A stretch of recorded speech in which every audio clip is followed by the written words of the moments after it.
दुरूद ये पढ़ मिल के पढ़ लो। अस्सलातु वस्सलामु अलैका या सय्यदी या रसूल अल्लाह।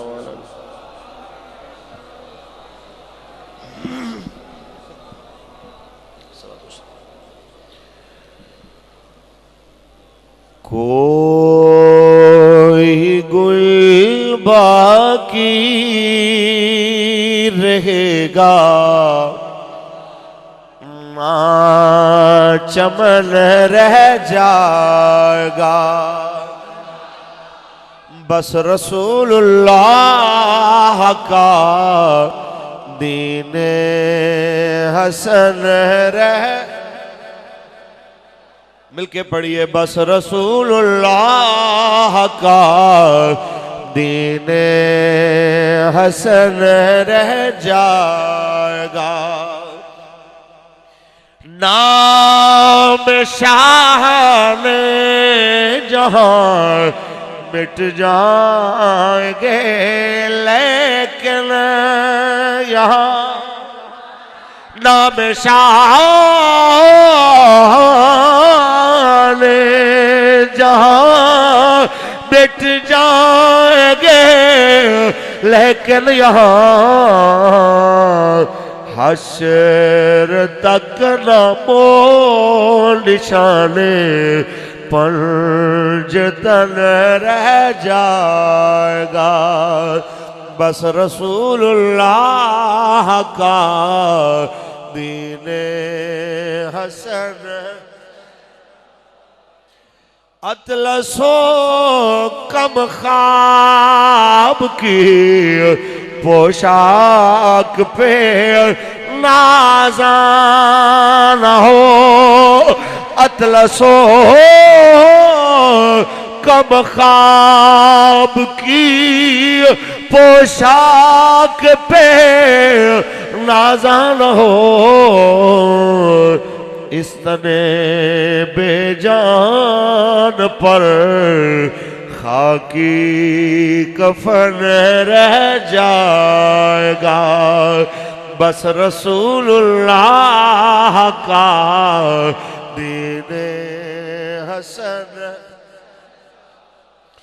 सब फना हो जाएंगे काफी, लेकिन हश्र तक नात हजरत का जुबानों पर सुखन रह जाएगा। बस रसूलुल्लाह का दीन हसन। अल्लाह तबारक व तआला जल्ल व अला की हम्द व सना के बाद आकाए नामदार शफी रोज़ शुमार हुजूर अहमद मुश्तबा मोहम्मद मुस्तफ़ा सल्लल्लाहु अलैहि वसल्लम की ज़ात तैयबा पे लामहदूद दरूद सलाम के नजराने पेश करने के बाद सदर महफिल पीर तरीक़त राहबर शरीयत हुजूर किबला साहबजादा अल्लामा पीर हामिद रज़ा मोहसिन नक्शबंदी याकूबी साहिब दामत बरकातुहुल आलिया रौनक आस्ताना आलिया हैबतपुर शरीफ लायक के सदवकार तकरीम सरपरस्त महफिल हजरत अल्लामा मौलाना मोहम्मद राशिद नूर जमाती साहिब दामत बरकातुहुल आलिया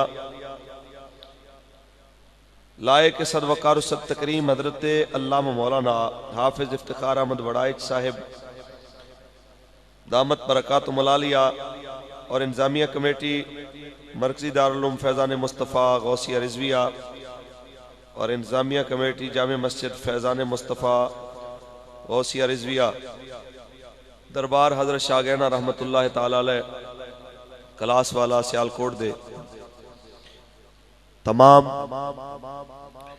अराकीन शुरकाए महफिल नबी अलैहिस्सलाम की इज़्ज़त और नामूस के पहरेदार, यहाँ पे बैठे सादात किराम उलमाए किराम और मुख्तलिफ शुबाए ज़िंदगी से ताल्लुक़ रखने वाले हुजूर के ग़ुलाम, अल्लाह करीम सब की हाज़री को अपने फ़ज़ल से कबूल व मंजूर फरमाए।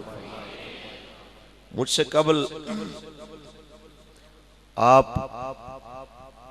बहुत खूबसूरत खिताब समात कर चुके। अल्लामा असदुल्ला चिश्ती साहब तरन्नुम भी और अपने किताबत के जौहर भी दिखा रहे थे आपको। उससे पहले हजरत पीर सोनमाई साहब, उन्होंने भी आपके सामने नबी अलैहिस्सलाम के दीन के हवाले से, बुजुर्गों की इज्जत अफजाई के हवाले से, शान औलिया के हवाले से बातें की हैं। दुआ है मालिक अपने करम, अपने फजल से हर एक की कोशिश को शर्फ कबूलियत अता फरमाए। मुझसे बेहतर लोग यहाँ तशरीफ फरमा है, सादात भी हैं, उलमा भी हैं। यहाँ नीचे बैठ के मेरे जैसे कदरा इंसान को कुर्सी पे बिठा के कहा, मौलवी साहब कोई यार दी गल सुना मुल्ला, ना लम्मे पेंडे पा मुल्ला, ना इल्मा विच फसा मुल्ला। हुजूर की बात करो, नबी अलैहिस्सलाम की इज्जत की, हुजूर के दीन के हवाले से। तो मैं आपके सामने कुछ बातें गोशगुजार करना चाहता हूँ। बंदे बहुत ज्यादा हैं, कम नहीं है। मस्जिद अंदर भी माशाल्लाह हाल खचाखच भरा हुआ है, बाहर भी मुझे नजर आ रहे हैं वो कहाँ तक नबी अलैहिस्सलाम के नौकर बैठे हैं। या तो आप काफी देर बैठने की वजह से थक चुके हैं, या फिर घुटने पकड़ के वैसे सुस्ती हो गई है, जरा ना सीधे होके बैठे हैं। अगर जगह की किल्लत हो तो एक अलग मसला है। सुभान अल्लाह कहिए। एक बात तय है, पाकिस्तान नहीं आलम इस्लाम का कोई वली तब तक वली बन नहीं सकता जब तक रसूलुल्लाह की इज्जत का पहरेदार ना हो। एक बात तय है कि मशरक से लेके मगरिब तक जितने औलिया हैं सबकी विलायतें उस जगह पे कुर्बान जहां पे नबी अलैहिस्सलाम के पाक नालैन एक मर्तबा तशरीफ लेके आए। एक बात तय है कि चिश्ती हो, कादरी हो, सोहरवर्दी हो, नक्शबंदी हो, अवैसी हो, साबरी हो, हुजूर की इज्जत पे पहरे के बगैर किसी की कोई इज्जत बन सकती नहीं। एक तो इस हवाले से कुछ बातें आपके सामने होंगी। शान औलिया के हवाले से आपने कुछ बातें सुनी है, बल्कि बहुत सारी सुनी है, कुछ मैं भी अर्ज करूंगा। मैं पहचाने औलिया के हवाले से भी कुछ अर्ज करूंगा। आप सुभान अल्लाह कहें। ऐसे नहीं यार, बंदे थोड़े नहीं हो, आप सुभान अल्लाह कहो। अभी तो हजरत ने बहुत सारी जो है ना ये मेरे ऊपर पाबंदियां लगा रखी हैं कि आपने ये कहना है, ये नहीं कहना, ये कहना, ये नहीं कहना।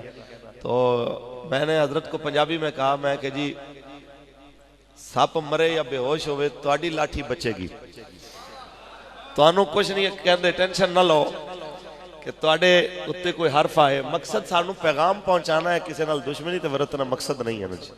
जाती अनाद या लड़ाई झगड़े वाला तो मामला नहीं है। तो मौलाना मोहम्मद यार खान फरीदी रहमतुल्लाह अलैह, वो गढ़ी शरीफ के एक बुजुर्ग गुजरे हैं, वो एक जुमला कहा करते थे कि मजाहिब दे झगड़े असां छोड़ दिते, मोहब्बत दा झगड़ा छुड़ा कोई नहीं सकता। देखो जी, बाकी बातों पे तो चलो आप कह दें कि वो अपने अपने काम पे लगे रहे, हम अपने काम पे लगे हैं, लेकिन रसूलुल्लाह की मोहब्बत का जहाँ पे मामला आएगा, हुजूर की इज्जत पे अगर बात होगी तो फिर वो हमारे इख्तियार से कुछ बातें बाहर हो जाती। कुरान पढ़े जी, सुभान।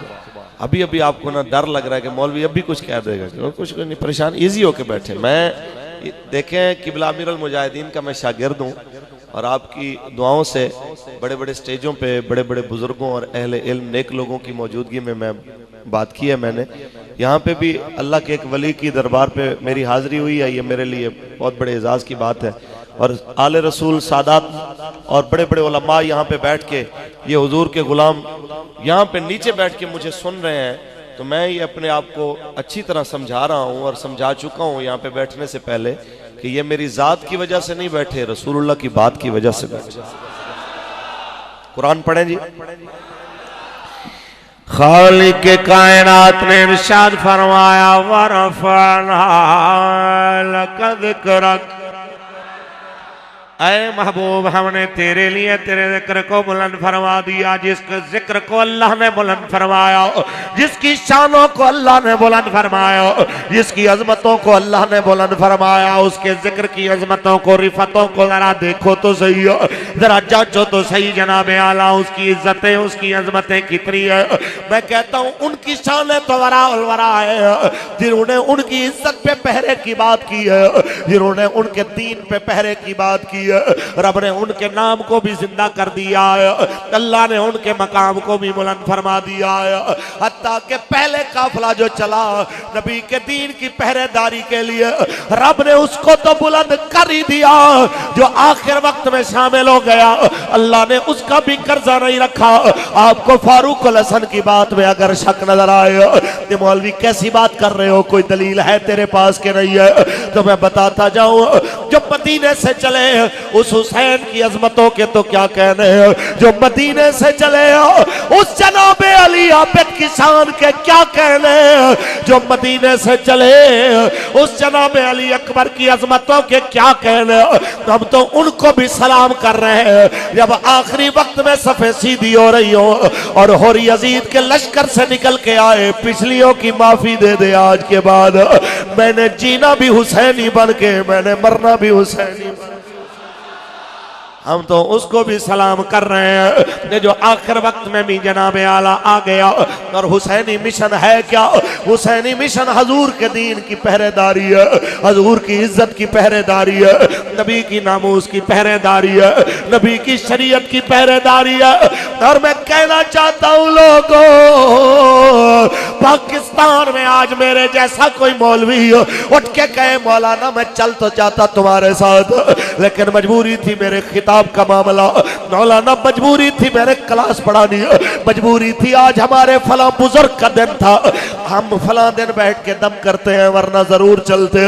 आपके साथ मैं उन्हें कहना चाहता हूँ हमारी तकरीरें, हमारे दर्स, हमारी क्लासें किस खाते में है? पूछा जरा उस मौला हुसैन से मेरे इमाम, आप बताइए जब हजूर के दीन पे हमला होता है आपने क्या क्या छोड़ा है? कहा नाना मोहम्मद अरबी का मदीना छोड़ा है, जिस मदीने में हुजूर सजदे में थे, हुसैन पुश्त पे बैठे आए। रब फरमाता है महबूब जब तक मेरा हुसैन तेरी पुश्त से ना उतरे तो अपने सर को नहीं उठाना, हमने वो मदीना छोड़ा है। ऐ मेरे नाना के उम्मतियों, तुम दुकान पे बैठे रहे, मेरे नाना की इज्जत पे हमले होते रहे, तुम कहते हो दुकान कीमती, तुम कहते हो कारोबार कीमती, तुम्हें पता है मैंने नाना का मदीना भी छोड़ा, अब्बा की कब्र भी छोड़ी, भाई हसन की कब्र भी छोड़ी है, हत्ता के हज का एहराम मैंने बांधा हुआ था जब मक्के में था, 8 ज़िलहज को हज का एहराम मैंने हज को उम्रे में बदल के उस एहराम को उतार के दुनिया के सामने वादे किया। लोगों हज की कज़ा हो सकती है लेकिन दीन पे पहरे की कज़ा फिर नहीं हो सकती। इसलिए समझाना चाहता हूँ ये आपको मुझे पता होना चाहिए।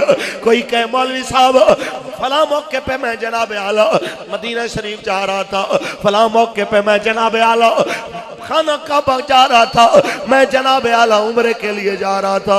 मैं कहता हूँ एक जगह पे आका की खत्म नबूवत के पहरेदार बैठे हो, आका दो आलम की इज्जत के नारे लगाए, फैजाबाद की ठंडी रातों में एक नारा लगे ताजदार खत्म नबूवत,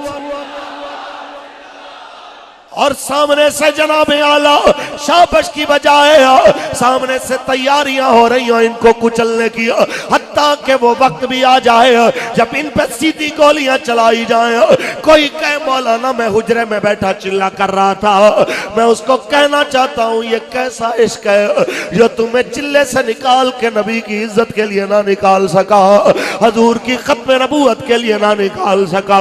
हाँ मेरे मौला हुसैन से पूछ, खाना काबा में हज के राम को छोड़ के मेरे इमाम ने दुनिया के सामने वादे कर दिया कि इश्क करदा अपनी मर्जी दे कम ना रहा वेखदा ना खुरा वेखदा, जिथे चावे झुका देवे आशिक दस, ना काबा ते ना करबला वेखदा। लब्बैक या रसूल अल्लाह लब्बैक।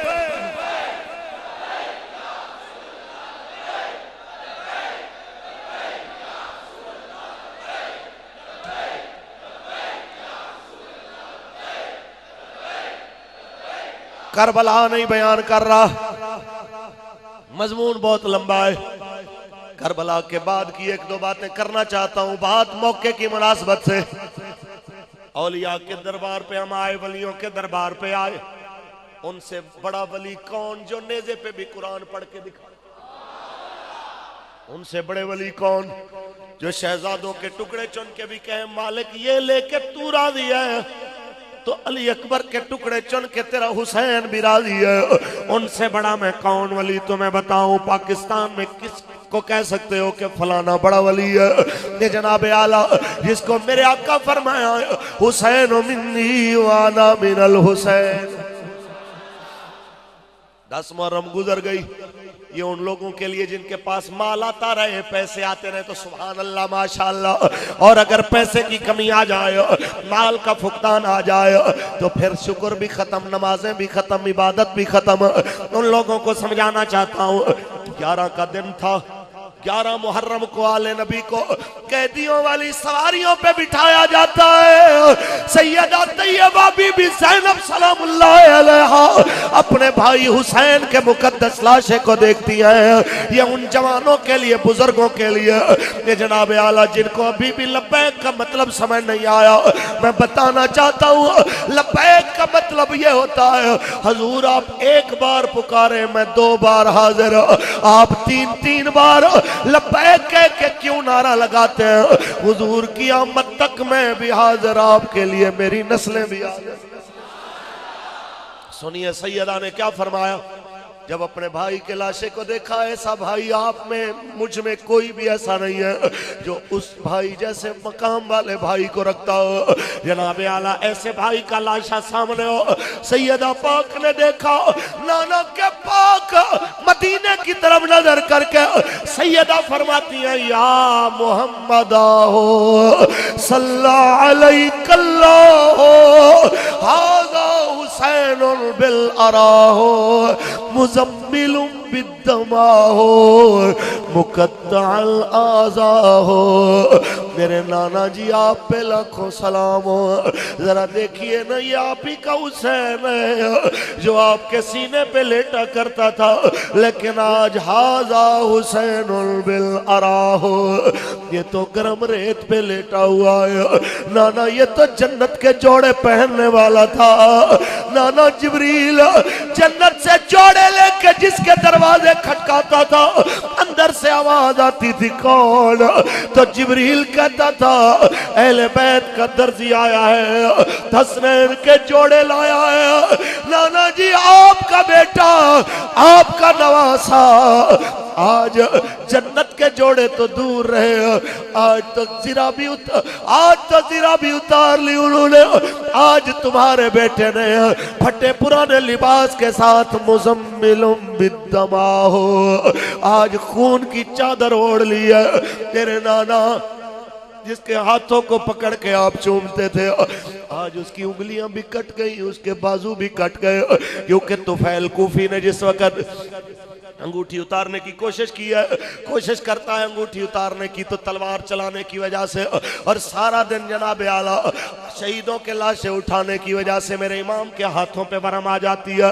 अंगूठी उतारने में तकलीफ होती है तो वह जालिम खंजर निकाल के उस उंगली को काटता है, जिस उंगली को रसूल अरबी की मुबारक दाढ़ी को छूने का शर्फ हासिल हुआ था, जिस उंगली ने नबी पाक की वल्लैल की जुल्फों को जनाब आला छुआ था, आज उस उंगली को काटा जाता है।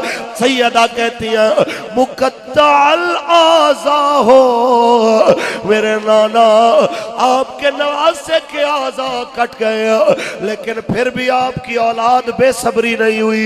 हम आज भी कहते जा रहे हैं सल्लल्लाहु अलैहि हो, आप पे लाखों दरूद और सलाम हो। आपको बस सलाम इसलिए करके गुजारिश कर रहे हैं, जब दिल पे गम बढ़ जाए करम की नजर फरमाइएगा ताकि हमारे हौसले और बुलंद हो जाएं, क्योंकि रब की मखलूक में आपके अलावा हमारी और सुनने वाला कौन है। इसलिए कह रहे हैं, इसलिए अर्ज कर रहे हैं कि हाल दिल, पढ़िए पढ़िए, हाल दिल किसको सोना है आपके। हाथ उठा के ऐसे फरियादी बन के अर्ज कर रहे हो, वो तो दिलों के ऊपर नजर रखने वाले हैं। यहाँ 70,000 फरिश्ते सुबह आए शाम आए, वो तो देख रहे हैं। आज क्लास वाला के अंदर हजरत शाह कायनात रहमा के दरबार पे उनके हजारों गुलाम अपने अपने दर्दों की, अपने अपने दुखों की फहरिस्त सीने में लेके अर्ज कर रहे हैं कि हाल दिल किसको सोना है आप हुए क्यों किसी के दर पे जाए आपके हुए क्यों किसी के दर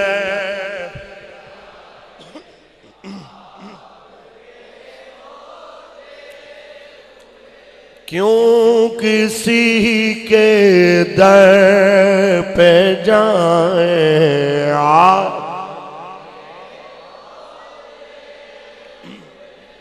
आइए जरा गौर कीजिए, बात इधर खत्म नहीं होती।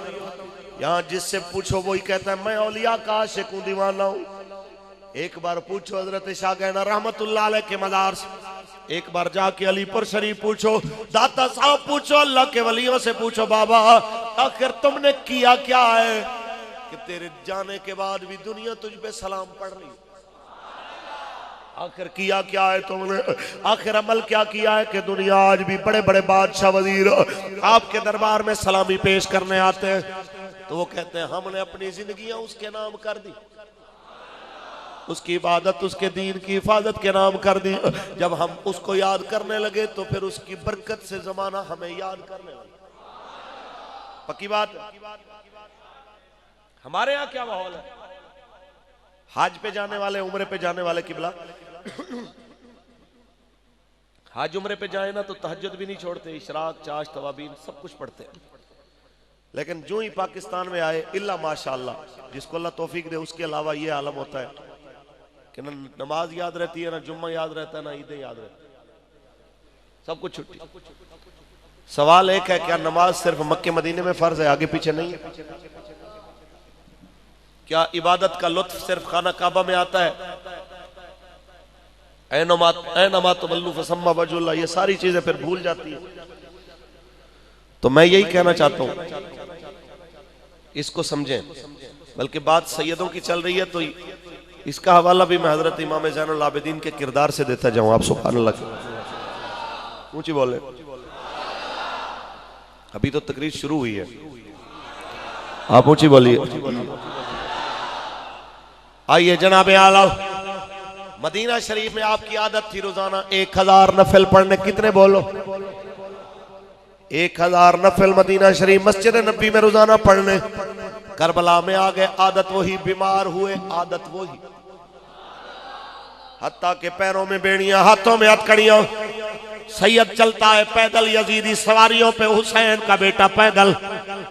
बेड़ियों ने मास्क खा लिया है, हड्डियां नजर आ रही है। सैयद पैदल चल रहा है, ऊंटों पे बैठे यजीदी जब रात को थक के कहते हैं थोड़ा आराम करो, फिर चलेंगे, थोड़ा आराम कर ले, थक गए। ऊंटों पे बैठे जब थक के सोते हैं तो ये बेड़ियां पहन के सैयद फिर रेत के टीलों पे खड़ा होकर 1000 रकात वाली आदत को पूरा करता है।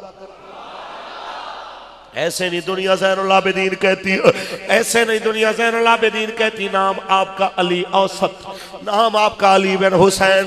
ज़ैनुल आबिदीन इसलिए कहते हैं कि इबादत गुजारों को इस बात की इज्जत मिलेगी कि उनकी सफ में हजरत ज़ैनुल आबिदीन खड़े होंगे। इबादत गुजारों की जीनत, आप वहां पे खड़े होंगे, 1000 रकात नफल पढ़ने वाले, लाखों करोड़ों मेरे जैसे आपके कदमों की खाक पे कुर्बान। आइए चलिए, बात इधर खत्म नहीं हुई। सुनो सुनो, आज हम कहते हैं चलिए जी लब्बैक के साथ, चलिए जी हमारे साथ। तो कोई कहता मैं पूरी नुमाइंदगी नहीं मिली, कोई कहता है हमें बराबर में कुर्सी नहीं मिली, कोई कहता है हमें फला जगह पे मकाम नहीं मिला, हम काम नहीं कर सकते, हमें हमारा हक नहीं मिला। मैं कहना चाहता हूं हम क्या हक वाले, हमारे जितने ऐब हैं वल्लाह, आप पाकीज़ा महफिल में बैठे हो, शीशे के सामने अपने आप को खड़ा करके आप भी पूछे, मैं भी पूछता हूँ। मैं तो जब भी शीशे के सामने खड़ा होके अपने आप से पूछता हूँ, बोले फारूक अल हसन तेरा क्या हक है, तूने दीन का समझता है बड़ा काम किया, तो मुझे मेरा अंदर जवाब देता है तेरे ऐबों से जमाना वाकिफ हो जाए तो दुनिया तुझे दफन भी ना करे, दुनिया तेरा जनाजा भी ना पड़े।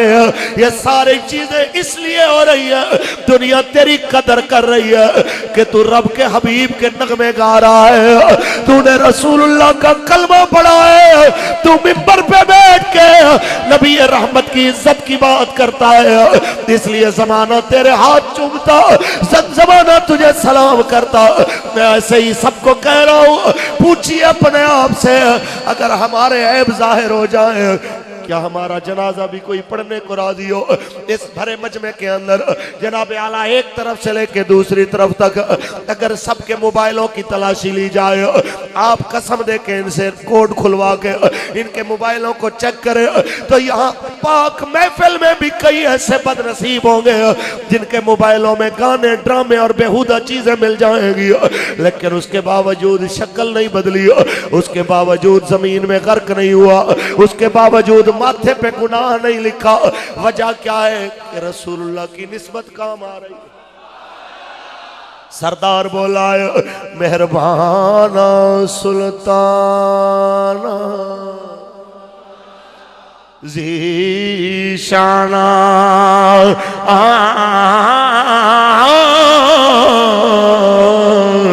वड्डे करम कमाए भला हुई,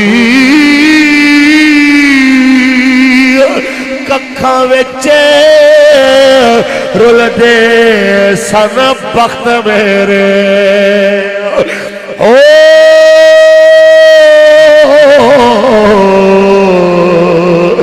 कखो लख बनाया भला होई, कलर शोर जमीन च मेहरबाना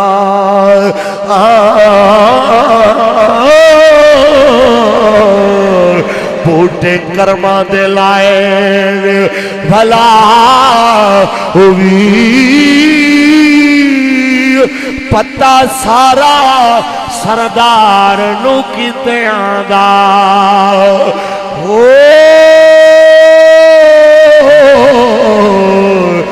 परदे ऐबात पाए भला होई। ये तो मैं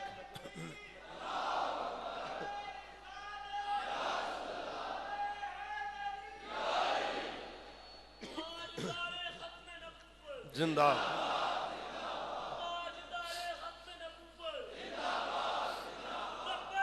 लब्बैक लब्बैक या रसूल अल्लाह लब्बैक। दोनों हाथ उठा के नारा लगाना है हुजूर का, तो फिर ईमानदारी से लगाएं लब्बैक लब्बैक या रसूल अल्लाह लब्बैक।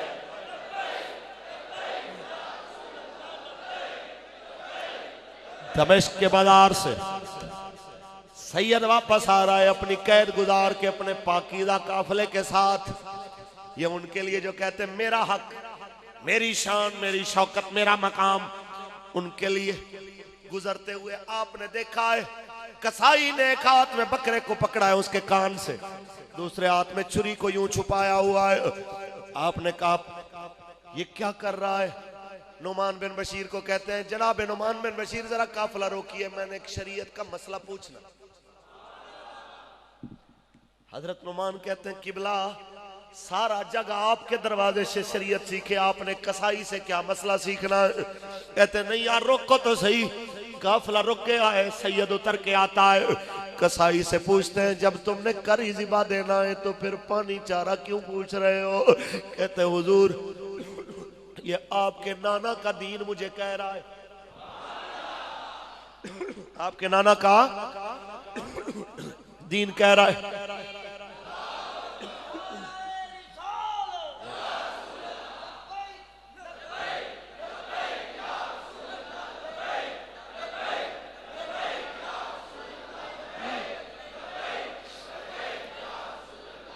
आपके नाना का दीन कह रहा है। सैयद फरमाता है मेरे नाने का दीन तुम्हें क्या कहता है? ऐसा ही कहता है हुजूर आपके नाना का दीन कहता है बकरे को या जानवर को भूखा ज़िबा नहीं करना चाहिए। सैयद की आंखों में आंसू, करबला का मंजर सामने। फिर कहते हैं और मेरे नाना का दीन तुम्हें क्या कहता है? कहता है जी आपके नाना का दीन कहता है जानवर को प्यासा भी नहीं ज़िबा करना चाहिए। आप फरमाते हैं और क्या कहता है दीन इस्लाम? आज आपके नाने का दीन कहता है जानवर के आगे छुरी भी तेज नहीं करनी चाहिए। फरमाया और क्या कहता है? कहा हुजूर दीन कहता है जानवर के आगे उसके बच्चे को भी ज़िबा नहीं करना चाहिए। एक जानवर के आगे दूसरा जानवर भी ज़िबा नहीं करना चाहिए। जब आपने इतना सुना मुंह मदीने की तरफ करके कहते ना ना आप देख रहे हैं ना जितना एक कसाई जानवर को ज़िबा से पहले हक देता है आपकी औलाद को इतना भी हक नहीं मिला।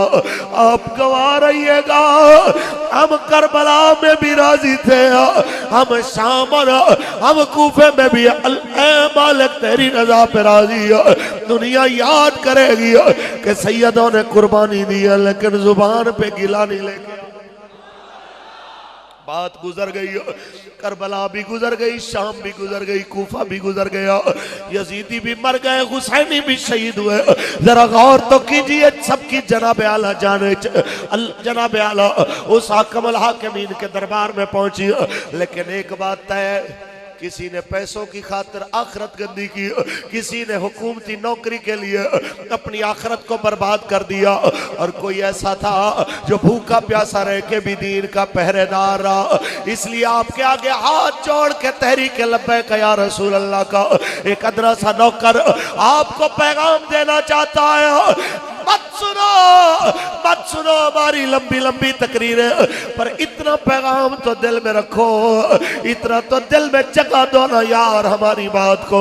इतना तो हमारा हक बनता है तुम्हें पैगाम देना। अगर वाकई आले रसूल को मानने वाले हो कम अज कम बात हक की तो करो। देखो तो सही करबला को रस्म समझ के ना सुनो, इसको मिशन समझ के सुनो। अगर रस्म समझ के सुनोगे तो महफिल में हुसैनी बन के बैठे रहोगे, बाहर जाके यजीदी बदमाशों के साथ खड़े होगे। कभी किसी डाकू का झंडा घर पे लगाओगे, कभी किसी बदमाश का झंडा घर पे लगाओगे। हम कहना चाहते हैं इधर हुसैनी हो, हुसैन के गम में रोने वाले हो तो मैदान में भी हुसैनी बन के खड़े हो जाओ, हुसैन के नाना की इज्जत के पहरेदार बन के। वक्त गुजर जाएगा बात याद रह जाएगी। वारिस शाह बोला है कि काफ कखा दिया कुलिया रैन खलियां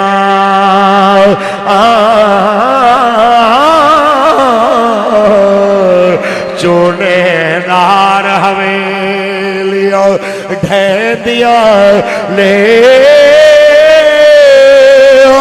वेले औखड़े सौखड़े लग जाने हो।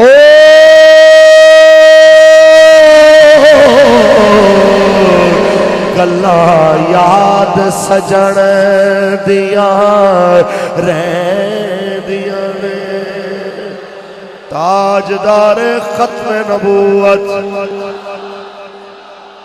ताजदार खत्म नबूवत। और कुछ नहीं चाहते, हम इतना चाहते हैं कि पाकिस्तान हुजूर के नाम पे बना है, यहाँ निजाम भी हुजूर वाला होना चाहिए। यहाँ बच्चों की दस्तार बंदी हुई, जिन्होंने कुरान सीने में उतारा उनकी दस्तार बंदी हुई। मेरा एक सवाल है, आज इन बच्चों की दस्तार बंदी में कोई MP MLA आके इनको 50-50 हजार लाख रुपए का गिफ्ट क्यों नहीं दे के गया? जो कॉलेज में नाचती लड़कियों को 5-5, 10-10 लाख का चेक दे के आता है, उसको मदरसे में आके 50 हजार का चेक देते हुए क्यों फालिज हो जाता है? मेरा सवाल सिर्फ इतना है, जिस मुआशरे में नाचने वालों को इज्जत मिले, कुरान वाले बेइज्जत हो जाए, जिस मुआशरे में अंग्रेजों की टाई कोट पहनने वाले को आबरू मिले, लेकिन अमामा पहनने वाला और नबी की सुन्नत चेहरे पे सजाने वाला रुसवा हो जाए, उस मुआशरे में आप तब्दीली और तरक्की की बात करते हैं। ना मुसलमानों, भूल जाओ ये ख्वाब है दीवाने का, तब्दीली कभी भी जरदारी नवाज इमरान से नहीं आएगी, तब्दीली जब भी आएगी मोहम्मद अरबी के कुरान और इस्लाम से आएगी। पाकिस्तान का मतलब क्या, दस्तूर रियासत क्या होगा, ताजदार खत्म नबूवत।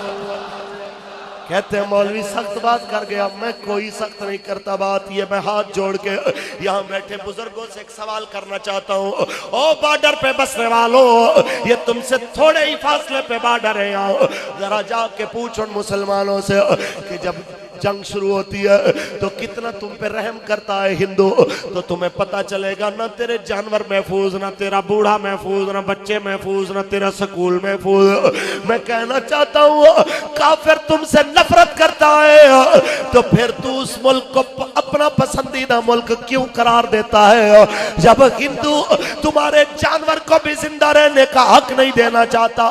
तो आज तेरे घर घर में हिंदू की फिल्म चल रही हो, उसका ड्रामा, उसका कल्चर चल रहा हो। कल की बात थी, पूछिए इस बुजुर्ग से, बाबा जी से, सफेद दाढ़ी वाले बुजुर्गों से, बाबा जी बताइए तो सही हमारे घरों का क्या माहौल था, बताइए तो सही ना बाबा जी।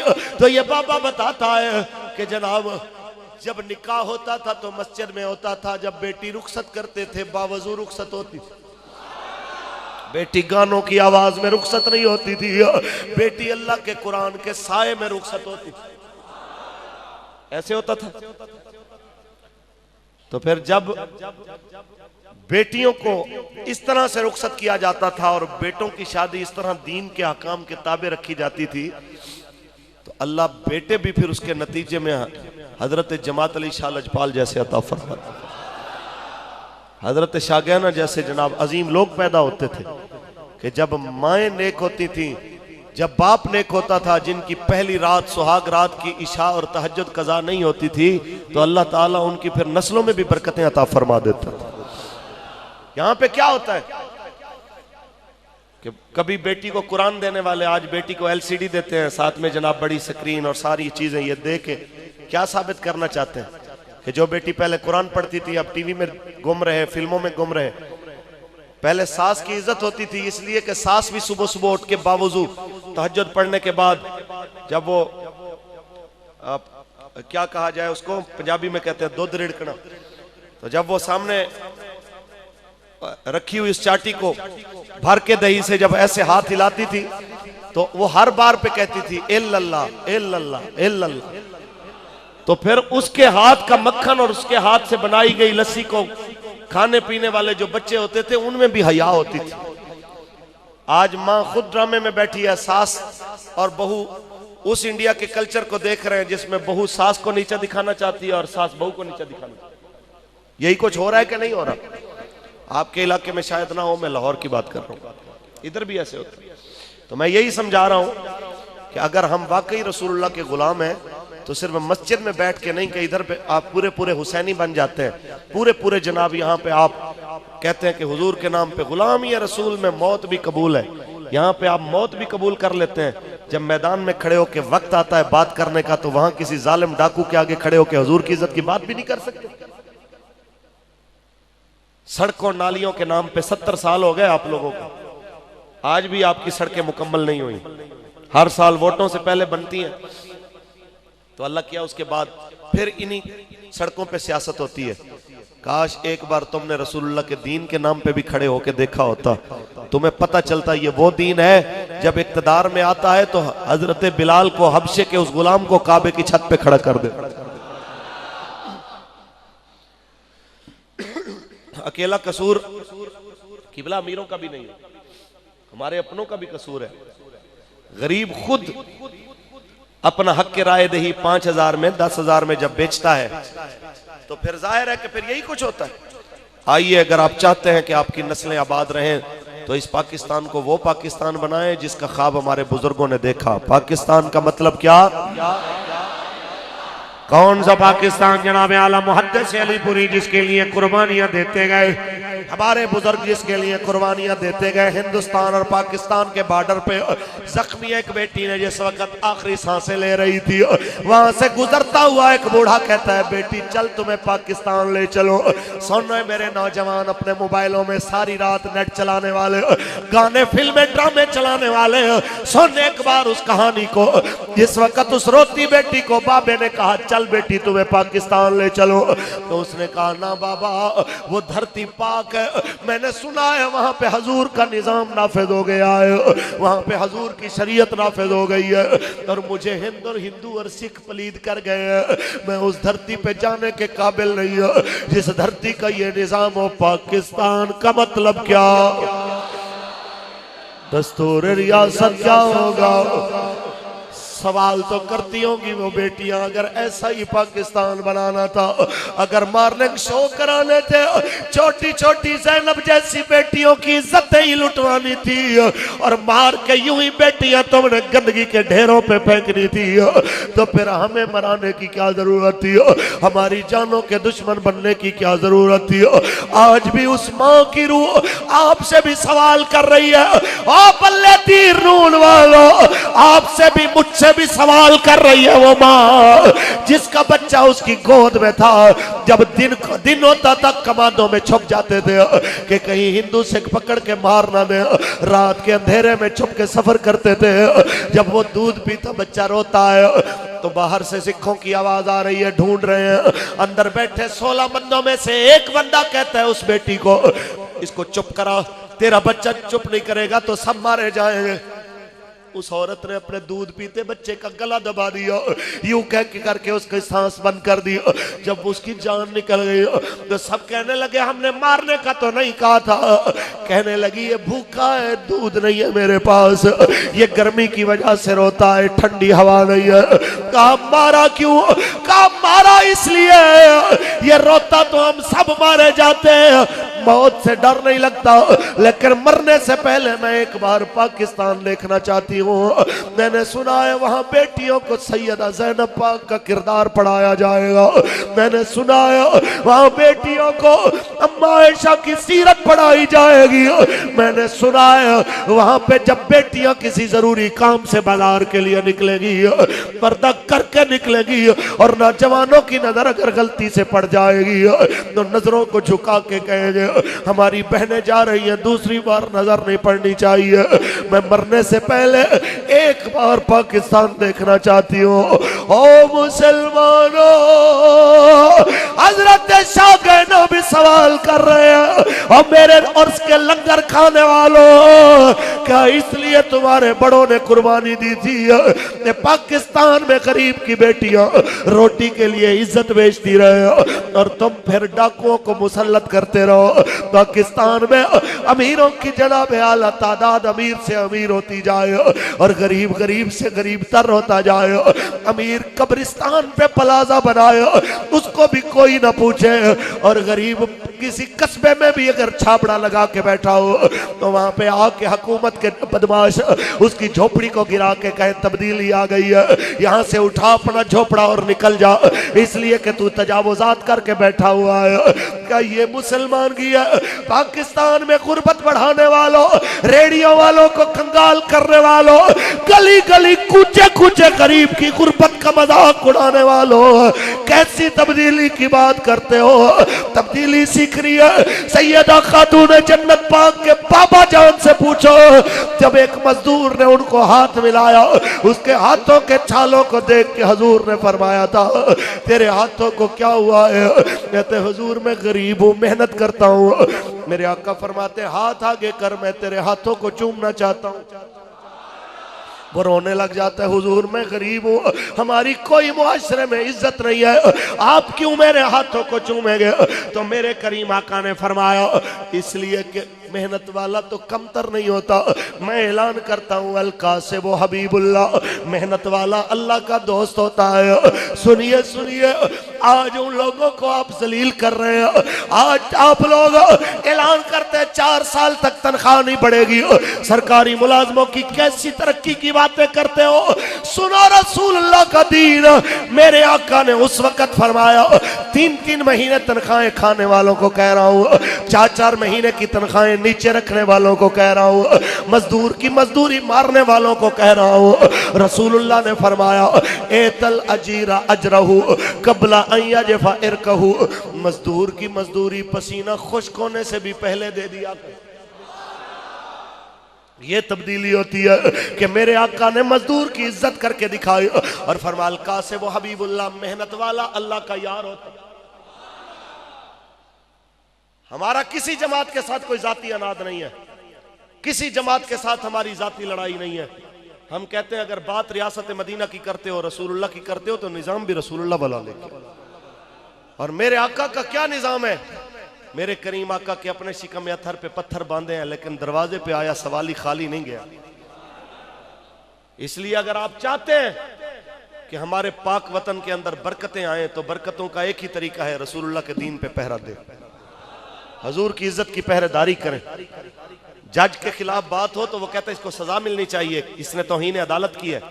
और रसूलुल्लाह की तौहीन करने वाली वो आसिया मलूनम, जिसने सेशन कोर्ट में भी, हाई कोर्ट में जज के सामने इकरार किया कि मैंने रसूलुल्लाह की माज़अल्लाह तौहीन की है, तो आज सुप्रीम कोर्ट का जज आसिफ सईद खोसा बकवास करता है और कहता है कि पहले तो ये वाकया हुआ नहीं है, और अगर हुआ भी है तो पहले मुसलमानों ने इसके खिलाफ बात की है, तो इसने गुस्से में आके मुसलमानों के नबी के खिलाफ बात किया, हिसाब बराबर हो गया।